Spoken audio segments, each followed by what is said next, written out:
বাংলাদেশ থেকে বৈষম্য দূর করার জন্য এই দেশটাকে তিনবার স্বাধীন করেছি।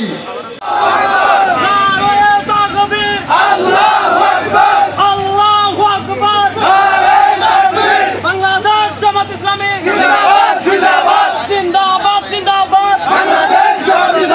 আজকের সম্মেলন সফল হোক সফল হোক সফল হোক সফল সফল হোক সফল হোক সফল হোক সফল হোক আজকের সমাবেশ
আমরা মহাসরকার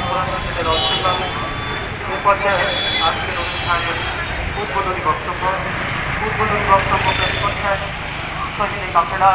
বাংলাদেশ জামায়াত ইসলামী মানিকগঞ্জ জেলা শাখার সংগ্রামী আমির গণমানুষের নেতা জননেতা হাফেজ মাওলানা কাবুল ইসলাম।